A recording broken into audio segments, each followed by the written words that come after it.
I don't think we have really a big problem about lack of funds. Is the issue of accountability, and more so the North. The people of Northern Kenya have borne the brunt of lack of accountability, and they have been taken for granted for too long, and that's why they're happy with me. And I can tell you, President William Ruto has the MPs and the governors in Northern Kenya and the senators. I have the people. The people are with me because I'm talking their language. And I've become a very serious defender of the people of Northern Kenya. And I want to give them a solemn promise and undertaking that in the next 1.5 years, I'll be their spokesman. I'll bring out all the issues that bedevil their region.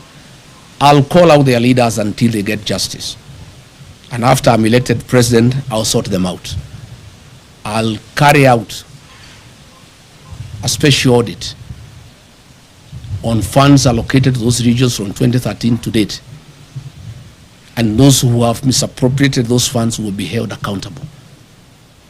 And they must pay the price for stealing public funds.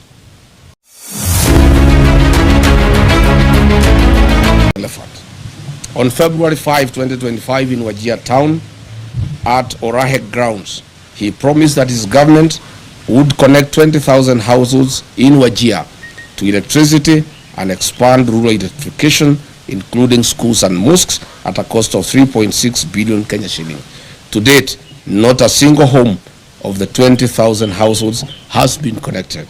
William Ruto, as you head to Wajir for more lives, you will have to tell the people of Wajir why you lied to them on this particular date. On ending marginalization with equal development, he promised to ensure equitable development for Wajir and the broader northeastern region, eliminating discriminatory policies and promoting economic growth. Unfortunately, he is working with unsanitizing leaders of the north who loot public resources for their benefit to build malls and flats in Nairobi, in Dubai, and in Cape Town.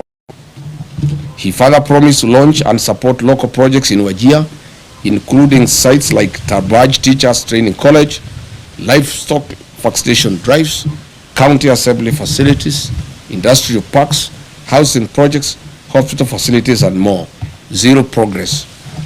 On 31st of February 2024, William Ruto in Marsabit County launched the following projects: periodic maintenance of Marsabit A2, Orange House, Kiwanja Dege Primary School, and A2 to Mata Arba A2 Road, which is 5 kilometers. Today there is no progress. He launched again another project of 42 million Kenya shilling for periodic maintenance of Marsabit Bypass Road to be completed within 9 months. Again, it's now 2 years. William Ruto launched the periodic maintenance of Saku Modern Market to Shauri Yako Marsabit Road at a cost of 17 million. This was to be done within 9 months. 3 years later, there's no progress. In Isiolo County, on 11th April 2023, while breaking the fast with the Islamic community, he lied that Isiolo, Kulamawe, Modogasha Road will be upgraded to bitumen standards. Again, it remains a lie. Again, under his leadership, the 9.4 billion Isiolo Garissa Road, unassociated to all weather roads, remain stalled. Further, the Isiolo town water and sewage infrastructure at a cost of 7.5 billion remains a white elephant. The construction of new Tana River Bridge along A3 Road and Approach Roads at a cost of 2.9 billion shillings again remains a white elephant. In Wajir town, the town with no power supply, 63 years after independence, William Ruto has made the following promises, which remains delusional. Water plants at Ajawa, Abdiwako, Kwara, Badibidan, Alanas, Asewaji, Bojigaras, Lehele, Sheba, Abakwifin, Abakida, Dagale, and Sharifa. Water projects in Habasweni, Buna, Wajir Ball, water piping and supply, Eluna, Tulatula, rehabilitation of Banish water project, Tabaj water supply, Kulsini water supply, Dentelai water project, Elders and Nole water supply. These remain lies to the people of Wajir. In terms of irrigation projects, he has promised Wajir South Cluster, Mansa, among others. Note that the above water projects are worth billions of shillings, and Mr. Ruto, get these projects moving. As you go to Wajir, tell the people of Wajir why you lied to them and why you have come back when you have not implemented what you promised them. As we speak today, Wajir Level 5 Hospital and Griffithul Level 4 hospitals have no sterilization and surgical sets, leave alone having reliable power supply. William Ruto, with the governor of Wajir, you may need to explain this to the people of Wajir. The construction and upgrading of bitumen standards of the following roads in Wajir County remain a campaign lie and tool for William Ruto. Habaswen Township, Elders Township roads, Butte Town roads, construction of Wajir bypass, drift on Lokole Elders Road, and the Habasweni Mosque Waterpoint Road. Your poetic road of Ramu, Gari, Elwak, Kobo, Kotulo, Tarbaj, Wajir, Samatar, Modogashe, Isiolo, tell us why majority of the sections are stored for the last 3 months and workers have never been paid their money to be able to continue with the construction. Tell the people of Mandera why power is being supplied once in every 24 hours. You must say what is happening at the Mandera Kenya Power Station. Finally, William Ruto, on 4th November 2023, in Lamu County, Kizingitini, Pate Island, you lied that Kenya shilling 700 million was available for construction of Mutagawada Sea Road. People are still waiting. Where is the 1 billion shillings for the development and equipping of 9 fishing lad sites for Mkuu Our in Lamu, a lie you told on 27th August 2023? Good people, that's where we are. We wanted to tell William Ruto as he goes to the north, the problem of northern Kenya is a problem of accountability. Theft of public resources by leaders that he wines and dines with. He is going to be with those leaders in military choppers, blowing dust and wind to hungry population with no water and food. I would like to ask him to carry food and water for the people of northern Kenya. All the mains and all the beans and rice, blankets, food and non-food items being used in central Kenya, in Nyandarua, in Kiambu, in Murang'a, Kirinyaga, Nyeri, to campaign. He should take those foods and non-food items. I found yesterday in Nyandarua trucks of blankets, trucks of rice and beans being taken to people who have food, who have potatoes, who have carrots. This food is required in northern Kenya. So that is why I called this press conference to ask President William Ruto before he goes to the north to prepare these answers for the people of northern Kenya, because it is immoral to cheat populations. These people are dying, they are hungry, they have no water, they have no food, they have no medicine, their animals are dying. And then you go to dance with them and lie to them all. Asanteni sana. Any question? Yes, citizen. My name is Mwaro from Citizen TV. Just a few questions. Number one, the region has always complained that they've been left behind due to historical issues. What do you say about that? Because they have been marginalized according to them. Number two, this is the first time that you're having a presser after the changes at IBC. Are you okay with the person who is acting now? And lastly, there have been some concerns from Senate that there's some corruption. Governors yesterday said that the senators, some of the committee members, CPAC, are extorting them. Would you like to comment about that as well? Thank you. What was the first question? The first question is about the historical... Yes. It is true that northern Kenya suffered marginalization historically, but lucky for them, the 2010 constitution was very kind to the people of northern Kenya. The 2010 Constitution ushered in devolution. It brought the equalization fund. And since then, the people of Northern Kenya have received billions of Kenya shillings from 2013. Again, the CDF has been a very fair program for the people of Northern Kenya. Unfortunately, the marginalization that has been perpetuated by the leaders from the region. I have put them to task to explain to the people of Northern Kenya where is 1 trillion shillings that has come to Northern Kenya from shareable revenue through devolution, money for CDF, money for the equalization fund. When you go to Wajir, to Mandera, to Garissa, to Isiolo, to Marsabit, there's nothing on the ground. If you come here to the mountain region, you will see money meant for CDF. There are all manner of schools. All schools have tiles. Schools have cabro. They have modern buildings. If you go here to Kajiado North, the money for CDF is visible in the rest of the country. But there is nothing in Northern Kenya. Zero. All these leaders are just here in Nairobi. But there is no accountability because they don't even allow audit to take place. They feign insecurity so that audit has to go on to Northern Kenya. If you look at the money that has been given to the governor since 2013, there are no hospitals, there are no dispensaries, there are no health centers, there are no ECDs, there are no roads, there is no water, there is nothing. Northern Kenya requires a special audit of all the funds that have been disbursed to those areas since that time. Number 2, you have asked about IBC. We went to IBC and raised various issues. Of course, we did demand the removal of the CEO, and we are grateful that he has been removed. We call for a transparent and open recruitment of a CEO with no interference from the state. Further, we call upon the IBC to terminate the contracts for the mathematics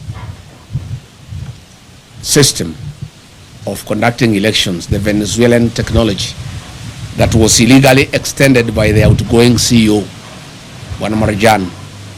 He did it when there was no commission.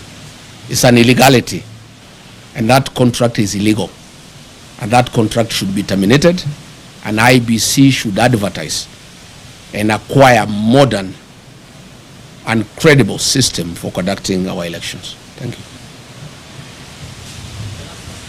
On? Yes. Most of these governors cannot complain of extortion. Why they are being is extorted, especially the ones from Northern Kenya. They have stolen all the money meant for the people. So I gather the senators are reasoning that since they have stolen from the people, they need to steal from them. Of course, 2 wrongs don't make a right. Of course, the Senate and the National Assembly has been a theater of corruption. When I was being hounded out of office, the senators who hounded me out of office were given 10 million shillings each, and others 20 million. It's a den of corruption, and so is the National Assembly. And by extension, all public institutions. So this is something that we intend to correct when we form government. The United Opposition intends to deal with corruption head-on because it's the greatest challenge that we have as a country. We have a very, very serious challenge where we even have budgeted corruption and where corruption has been institutionalized and people don't find it anything wrong. Again, William Ruto has really encouraged people to practice corruption. He is bribing people in the loans of State House openly when everybody can see. He calls people and gives them bribes. So once the president has shown that bribery is a way of life, the senators have learned from him because he also started by bribing them. So when he is not available to bribe them, they have to be bribed by somebody else. And so bribery has become a normal way of life in this country, and it has been perfected by William Ruto. He is shamelessly with his deputy, going around in the country with sacks of money stolen from institutions like Kenyatta National Hospital to bribe people for election. And therefore the senators, the MPs, the police, the administrators, everybody is learning from the best. William Ruto is the one who has perfected bribery as a way of life, and therefore everybody has learned from him. And that is the country now that we have. And that is why we are preparing for the next election to correct this situation by removing from office and bringing a government that is transparent and accountable. Yes? Yes, there's Apollo TV 57. There's a petition in court to stop political meetings in State House. What's your reaction to that? Number two, how far have you gone with plans in search of the United Opposition Plan Bearer, and are there any planned meetings coming up? Number three, you promised to name the Witima Church attack suspects. How soon are you going to name them? Number four is... Too many questions. Those are enough. One, we agree with that petition. State House has become a scene of crime. Instead of being a coveted institution where good policies are conceived and pronounced, it has become the center of corruption and bribery. It has also is no longer a national institution that looks after the people of Kenya. It is now the headquarters for UDA party and the election of William Ruto. William Ruto has abandoned government. He's not running the government anymore. He's just thinking about the election. So State House is a campaign scene, and again a scene of corruption and bribery. We are committed to have one single presidential candidate to face William Ruto. We want to ask patience from the people of Kenya. Coalition building is a delicate affair, but the people of Kenya have been very clear to us that they want one candidate to face William Ruto, and we want to give them that commitment. On my part, I want to give that commitment. And when I listen to my sister Mother Karua and my other brothers in the alternative government, they are all committed that we shall have one single presidential candidate to face William Ruto. What I want to ask is patience, and there is no hurry. Mwai Kibaki, the third president of the Republic of Kenya, was named as the opposition flag bearer on the 14th of October 2022, when the election was on 27th December the same year.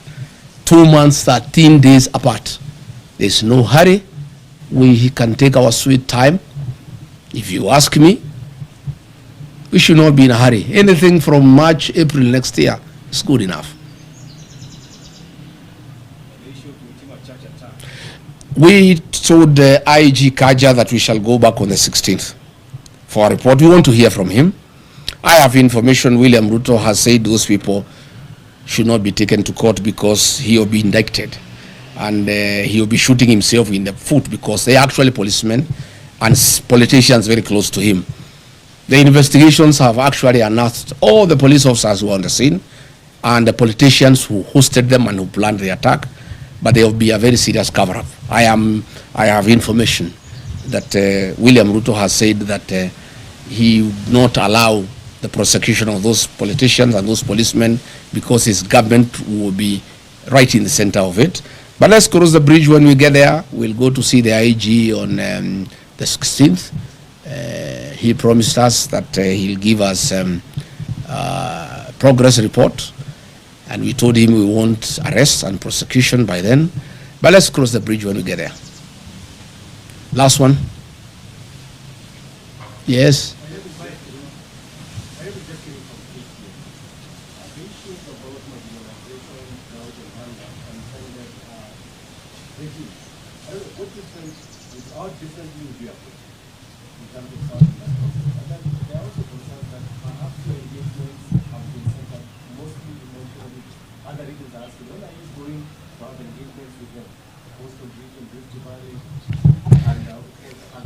My friend, I'm here today talking about Northern Kenya. I'm a Kenyan leader. William Ruto has unsuccessfully tried to say I'm tribal because I come from the mountain And I spend a lot of time there because it's home. Even you people, when you go to work, in the evening you go back home because that's home. I'm a Kenyan leader and I'll be talking about Kenya. I'm today talking about Northern Kenya. Later tonight I have radio stations from the Ma community discussing issues in Narok, in Kajiado, and in Samburu.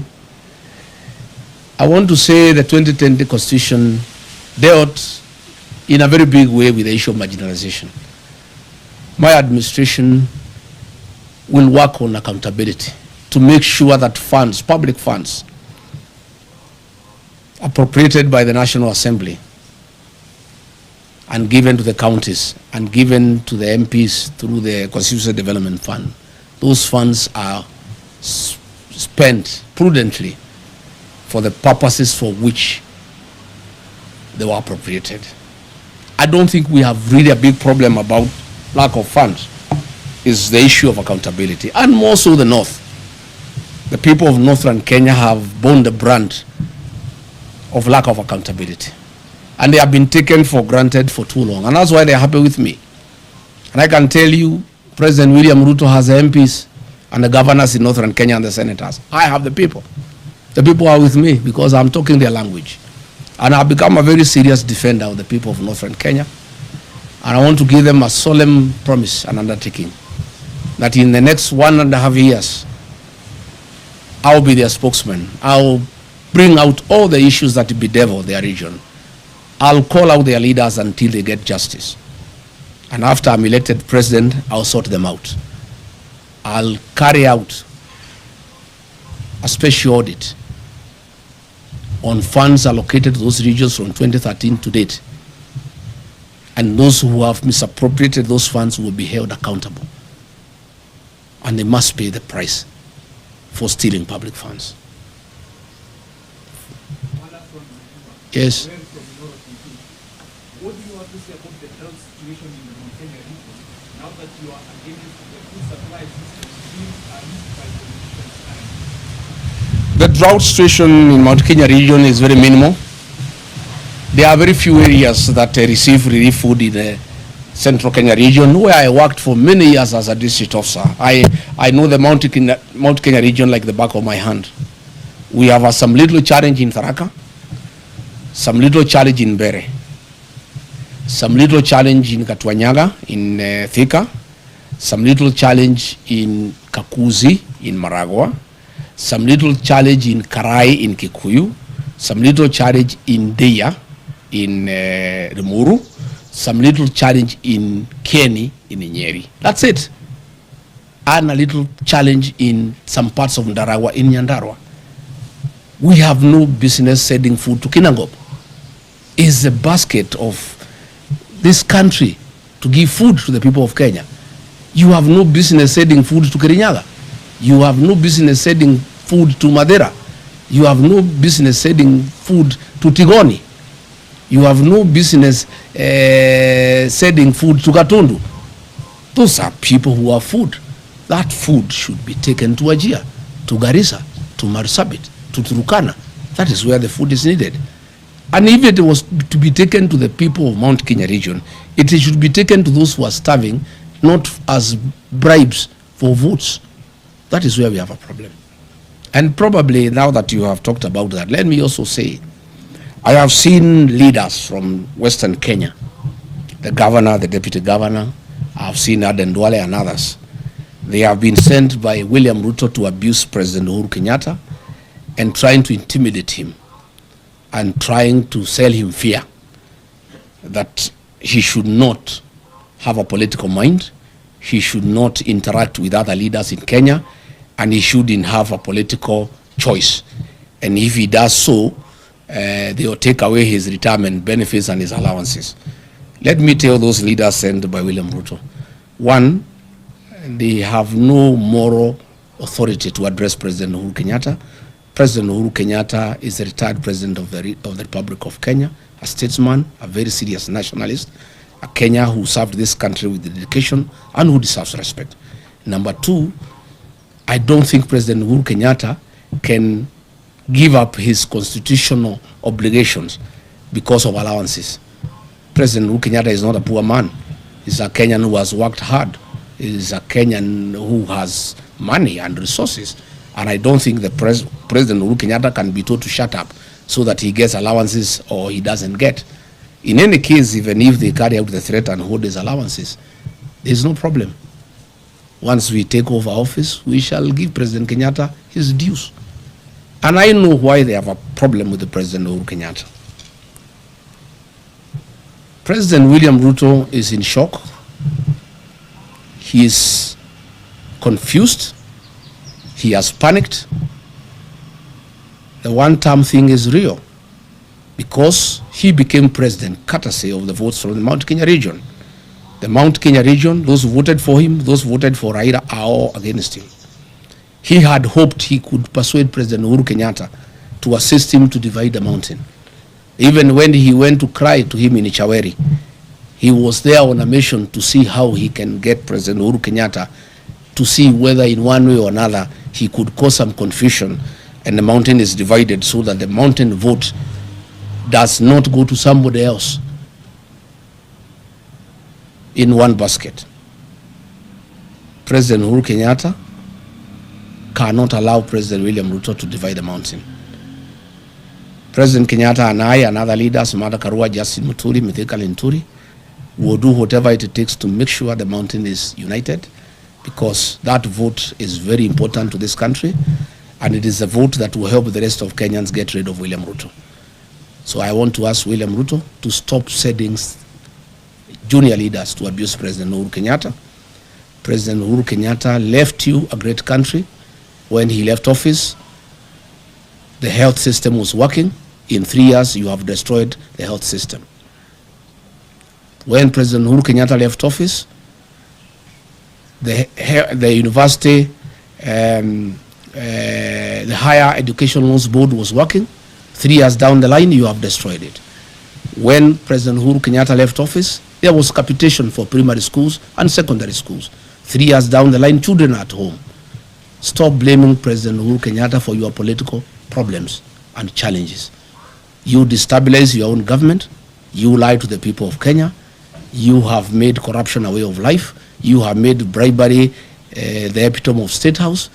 The challenges that you have as a president are of your own making. And stop blaming President Uhuru Kenyatta. Stop sending leaders to abuse President Uhuru Kenyatta. And I want to challenge William Ruto, if he is a man enough to abuse President Kenyatta himself. Stop sending some leaders to abuse President Kenyatta on your behalf. Do it yourself if you are man enough. Abuse him.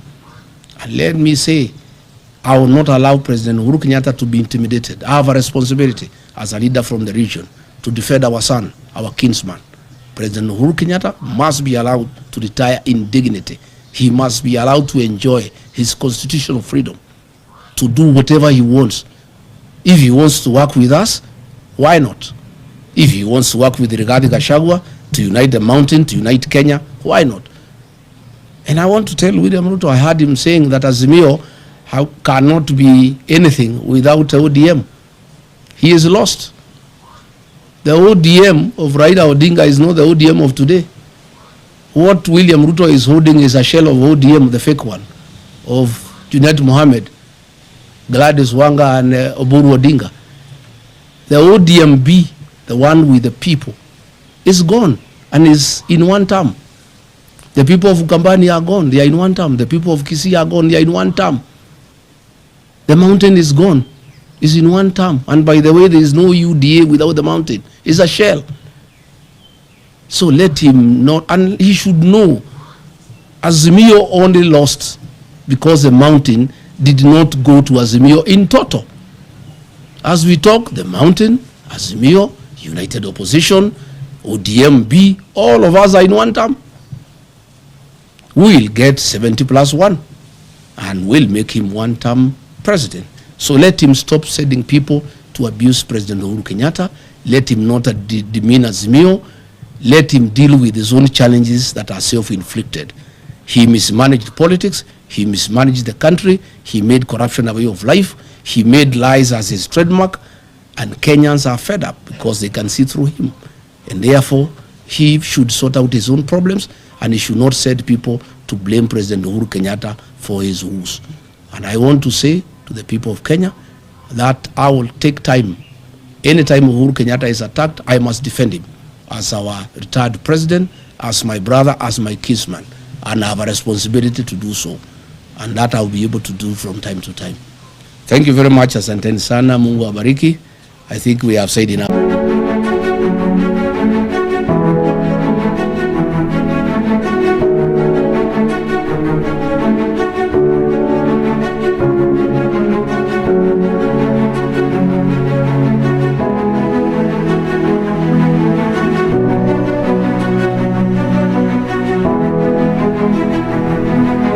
And with that, guys, thank you for choosing Kenya Political Brief as our primary news platform, more so on politics. Kindly please share this video to a friend.